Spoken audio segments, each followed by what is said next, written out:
اچھا ڈاکٹر صاحب، آپ کے ماشاء اللہ ہم نے بہت سارے لیکچرز دیکھے ہیں، لیکن میں ایک سوال اکثر ذہنوں میں آیا، لوگوں سے بھی پوچھا، دوستوں نے بھی پوچھا ہے، میں نے سوچا کہ وہ آپ سے پوچھ لوں.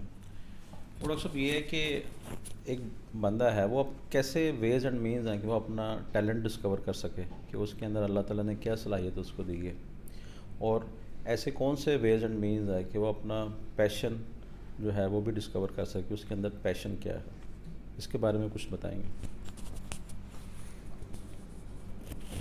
اس سلسلے میں کیسر صاحب جو بنیادی بات ہے نا وہ یہ ہے کہ اللہ تعالیٰ نے انسان کو لامحدود امکانات کے ساتھ پیدا کیا. جیسے بیج ہوتا ہے نا، بیج کے اندر پورا درخت بننے کے امکانات موجود ہیں.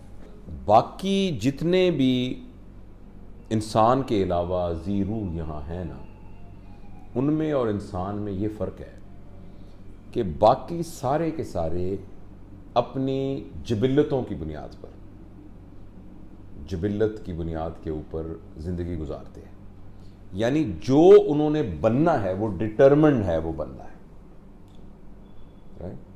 جو ان کی صفات ہے. جیسے اب ایک فرض کریں، ایک گھوڑے کا بچہ پیدا ہوتا ہے نا، تو وہ پتہ ہے کہ اس نے کیا بننا ہے، کتنے دیر کے بعد اس نے بھاگنا شروع کر دینا ہے، کتنے دیر کے بعد وہ کرنا ہے. اور اگر اس کو کوئی بیماری نہ ہو یا اس کو کوئی ناگہانی اس کے اوپر وہ نہ ہو جائے، حادثہ نہ کوئی ہو جائے، تو اس نے ایک خاص عمر میں آ کے اتنا بھاگنے والا اور ٹریننگ کر کے اس کے مسل ڈیولپ کر کے اس کو بس بھاگنے والا ایک آپ بنا سکتے ہیں. بکری نے کیا بننا ہے، گایوں نے کیا بننا ہے، یہ جو درختوں نے کتنا بڑا ہونا ہے، یہ سارا کا سارا ان کا آلریڈی ان کے جینیٹکس کے اندر پری ڈیٹرمنڈ ہے، اور وہ انہوں نے بننا ہے. اسی لیے آپ نے دیکھا ہو کہ گھوڑوں نے کوئی آرگنائزیشن نہیں بنائی ہوئی، گھوڑوں کی کوئی کیبنٹ نہیں ہے، کوئی ان کا ایک الگ سے انہوں نے کوئی نیا نظریہ نہیں دیا ہوا، کوئی اس دنیا کے اندر، اس کرۂ ارض کے اندر کوئی نئی قسم کی کوئی آفاقی چینج لانے کی انہوں نے کوئی کوشش نہیں کی. ان کا کوئی پریزیڈنٹ نہیں ہے، ان کا وزیر اعظم نہیں ہے کوئی. لیکن انسان جو ہے وہ، آپ حیران ہوں گے کہ صرف 2 یا 3 جبلتوں کے ساتھ پیدا ہوتا ہے. نمبر 1 یہ کہ جب اس کے منہ کے پاس کوئی چیز رکھی جائے تو اس کو چوسنے کی کوشش کرتا ہے. آپ بچے کو دیکھیے، تاکہ اس کی فیڈ وہ اپنا کر سکے. دوسرا یہ ہے کہ ایمبرولوجیکلی ہم کہتے ہیں کلوئکا، یعنی جو ہماری پیشاب والی جگہ اور پخانے والی جگہ، اور یہ نا یہ ساری کی ساری ایک آرگن سے بنتی ہے، کلوئکا سے. تو اس سے بنی ہوئی جو بھی چیز ہوگی تو وہ جب بھرتی ہے تو اس کو خود بخود ایویکویٹ کرنے کی ایبلٹی، اس کو ایویکویٹ کرنے کی ایبلٹی. یہ 2 جبلتیں ہیں. شاید کوئی اور جبلت ہو جس کی بنیاد کے اوپر انسان جو ہے وہ پیدا ہوتا ہے. اسی لیے اگر آپ انسان کے بچے کو جنگل میں کہیں جہاں وہ پیدا ہوا ہے وہیں چھوڑ دیں گے تو زیادہ امکان یہ کہ وہ سروائیو نہیں کرے گا، کیونکہ ابھی اس کو نگہداشت کی ضرورت ہے، ابھی اس کو تربیت کی ضرورت ہے. اس کا مطلب یہ ہے کہ جس طرح ایک بیج جو ہے وہ ایک درخت پورا بننے کا اس کے اندر پوٹینشیل ہوتا ہے، انسان جب پیدا ہوتا ہے تو اس کو پری ڈیٹرمنڈ، یعنی سائنٹیفک لیول کے اوپر میں کہتا ہوں، جو لوگ ہمارے ایک اس کو ریلیجس کانٹیکس میں کہیں گے، وہ کہیں گے جی تقدیر آلریڈی متعین ہے کہ اس کیا بنے گا. تو میں اس کانٹیکس میں بات نہیں کر رہا، میں اس کانٹیکس میں بات کر رہا ہوں کہ ویسے اگر ہم ایک ہیومن نیچر کو اور ہیومن پوٹینشل کو اسٹڈی کریں اور ہسٹوریکلی کریں تو اس کے اندر کیا بننا ہے، وہ امکانات موجود ہیں. ان امکانات کو مٹیریلائز کرنا اس پر ڈیپینڈ کرے گا کہ وہ کیا بنے گا. لہٰذا اسی بچہ ایک پیدا ہوا، وہ ساری زندگی ایسے گلیوں میں ایک عام سے فقیر کی طرح زندگی گزار سکتا ہے، اور وہی بچہ جو ہے وہ ایک بہت بڑا انٹلیکچوئل بن سکتا ہے، بہت بڑا ایک سائنسدان بن سکتا ہے، بہت بڑا کوئی جنگجو بن سکتا ہے، بہت بڑا رائٹر بن سکتا ہے. تو یہ ساری پوٹینشیل موجود ہے. اس میں کوئی شک نہیں ہے کہ بہت سارا ایریا اس کے یہ بننے کا جینیٹیکلی ڈیٹرمنڈ ہے کہ کون سے جینز ہیں، یعنی ان کے والدین کی طرف سے یا ان کے دادا کی طرف سے وہ جینیٹکس ہیں. لیکن اس سے بھی بہت زیادہ جو ایفیکٹ ہے نا وہ اس کا ارلی 7 ایئرز کی ٹریننگ کا ہے. ایک صاحب ہیں بروس لپٹن، انہوں نے کتاب لکھی ہے جس کا نام ہے بایولوجی آف بلیفز. وہ بڑی ناگزیر کتاب ہے، پڑھنے والی کتاب ہے.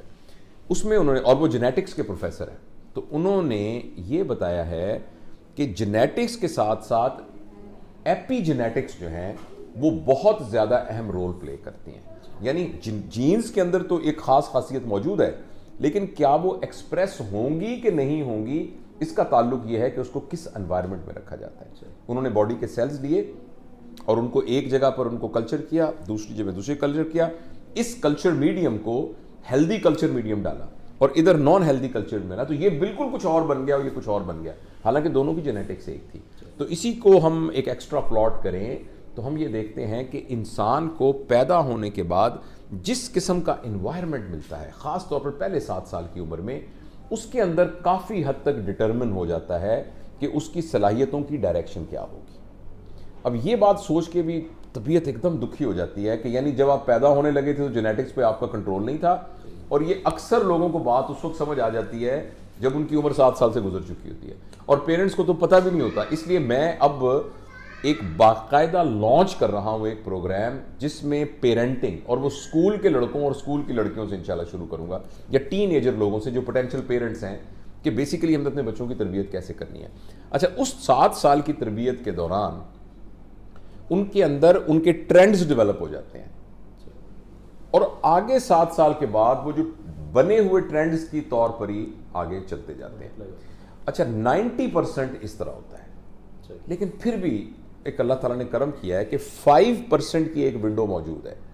ہم میں سے اکثریت 95% آف دی ٹائم اپنے ان 7 سالوں کی بنیاد پر ہی آگے زندگی گزار رہے ہیں. لہٰذا وہ جو ایک اپنے دماغ میں ایک بندہ جو بن گیا، بس وہ اسی کو ریپلیکیٹ ساری زندگی کرتا رہتا ہے. تھوڑے سے براڈر اسپیکٹرم میں کرتا رہے گا. پہلے وہ اسکول میں کر رہا تھا، پھر کالج میں کرے گا، کالج سے نکلے گا تو اپنے دفتر میں کرے گا، لیکن بیسیکلی اس کا ٹیمپرامنٹ اور اس کا ٹرینڈ وہی رہے گا. لیکن پھر بھی اس میں ایک 5% کی ونڈو موجود ہے غالباً، جس کے بارے میں ہم بات کر سکیں گے. اس ونڈو کے تھرو آدمی اپنے اس پروگرام کو چینج بھی کر سکتا ہے اور نیا کچھ بھی کر سکتا ہے. گو یہ ریئرٹی ہے، بہت کم لوگ ایکچولی اس ونڈو کے تھرو اپنے اندر جاتے ہیں. زیادہ تر اپنی predetermined genetics and epigenetics effects کے حساب سے ہی اپنی زندگی گزارتے ہیں. لیکن وہ بندہ جس کو یہ بات سمجھ میں آ جائے تو وہ غور و خوض کر کے، پراپر مینٹورنگ حاصل کر کے، لمحہ موجود میں ہو کر اپنا پورا انالیسس کر کے اپنی ری پروگرامنگ بھی کر سکتا ہے اور اپنے ٹیمپرامنٹ کو بھی چینج کر سکتا ہے. اور یہی وہ ایک ایریا ہے جس پہ ہم محنت کر سکتے ہیں، ایک استاد کی حیثیت سے، ایک پیرنٹ کی حیثیت سے، اور معاشرے کے ذمہ دار افراد کی حیثیت سے. ہم سب کی یہ رسپانسبلٹی ہے کہ ماسز کی وہ جو 5% ایریا ہے نا، اور یہ جو ساری self help, self grooming, anger management, conflict management, اور کیا اسے کہنا چاہیے کہ کس طریقے سے ہم معاملہ فہمی ہمارے اندر آ جائے، کس طریقے سے ہمارے اندر ایک شعوری بیداری پیدا ہو جائے، یہ ساری کی ساری بنیادی طور پر یہی ہے کہ اس 5% کی ونڈو کو انٹر کیا جائے. اور اس کا طریقہ یہ ہے کہ آدمی ایک ریئلسٹک طریقے سے اپنے آپ پر غور کرے. آپ نے پوچھا کوئی طریقہ کار کیا کریں اس کا؟ ایک طریقہ میرے کہنے پہ آپ کر لیں، اور وہ ہر سب کو ہی کر سکتے ہیں. لیکن میں نے اب تک جتنوں کو کہا ہے اور میں نے اس کو سائنٹیفکلی فیڈ بیک لیا، ان میں سے شاید 1-2% ہی ہوں گے جو کرتے ہوں گے. حالانکہ سب کہتے ہیں کہ یہ تو بہت آسان طریقہ ہے، لیکن جب کرنے پر آتے ہیں تو وہ نہیں کرتے. وہ یہ ہے کہ سارے دن میں 24 گھنٹے میں سے نا آپ آدھا گھنٹہ نکالیں. صرف آدھا گھنٹہ آپ نے اپنے کمرے میں بیٹھ کے نا، یا کسی نیچر کے قریب، کسی نہر کے کنارے، کسی دریا کے کنارے، کسی جنگل میں، کسی درخت کے نیچے، کسی باغ میں، یا اپنے کمرے میں کچھ نہیں کرنا. یعنی آپ مجھے پوچھتے ہیں بتائیں میں کیا کروں، میں کہتا ہوں آپ نے کچھ نہیں کرنا سیکھنا ہے. جسٹ آدھے گھنٹے کے لیے چپ کر کے بیٹھ جائیں اور کچھ نہ کریں، صرف اپنے آپ کو آبزرو کریں. آپ حیران ہوں گے کہ آپ کو یہ لگے گا کہ پہلی دفعہ آپ کا اپنے آپ سے تعارف ہوا ہے، اور اب تک آپ کا جو تعارف اپنے آپ سے تھا وہ سارا کا سارا ود ریفرنس ٹو ادرس تھا. اور آپ نے دیکھا ہوگا کہ آپ کی ساری ٹارگیٹڈ ایفرٹ لوگوں کو بدلنے میں، انوائرمنٹ کو بدلنے میں ہے. لیکن سارے دن میں آدھا گھنٹہ، پھر بڑھا کے اس کو گھنٹہ 2 گھنٹے بھی کر سکتے ہیں، جس میں آپ صرف چپ کر کے بیٹھ جائیں اور کچھ نہ کریں. اس دوران کے اندر آپ کے ذہن میں خیالات آتے رہیں گے، آتے رہنے دیں، دیکھتے رہیں. ان کے ساتھ لڑائی نہ کریں، ان کے ساتھ جھگڑا نہ کریں، اور صرف چپ کر جائیں. اور اگر فرض کریں کہیں جیسے بہت سارے لوگ طریقے اس کو مراقبہ کہتے ہیں, کچھ میڈیٹیشن کہتے ہیں, میں اس کو کوئی بھی نام نہیں دیتا, اور میں اس کو کوئی کسی قسم کا کوئی وہ بھی نہیں اسپرچول ایکسپیرینس بھی نہیں کہہ رہا, میں اس کو کسی قسم کی کوئی اس میں کوئی طلسماتی بھی نہیں کہہ رہا, میں اس کو کہتا ہوں کہ ایک لرنیبل آبجیکٹو ٹیکنیک ہے, یہ میں کہہ رہا ہوں, جس کے لیے یہ نہیں کہ آپ کو کوئی بہت کوئی ہاں میرا مطلب ہے کوئی اس کے پیچھے کوئی فلسفی کی ضرورت نہیں ہے, تو چپ کر کے بیٹھ جائیں بس, اور اس دوران میں کچھ نہ کریں, موبائل بند کر دیں, باقی شور شرابہ نہ ہو, اگر کوئی باہر سے گاڑی کی آواز آ رہی ہے, کوئی بجلی کوئی ایسی کسی چیز کی آواز آ رہی ہے, کوئی یعنی چڑیا کی آواز آئی ہے, کوئی کوے کی, تو بس آنے دیں اس کو اور چپ کر کے بیٹھے رہیں اور اپنے پر غور کرتے رہیں. یہ وہ ایکسرسائز ہے جس کے ذریعے سے, اور اگر آپ کو پھر بھی کنسنٹریٹ نہ ہو رہی ہو تو جیسے کئی بزرگ کہتے ہیں نا کہ اپنے سانس پہ غور کرتے رہیں, جسٹ واچ, سانس اندر گیا, سانس باہر گیا, آپ کہیں گے کتنی عجیب سے, بس آبزرو کریں.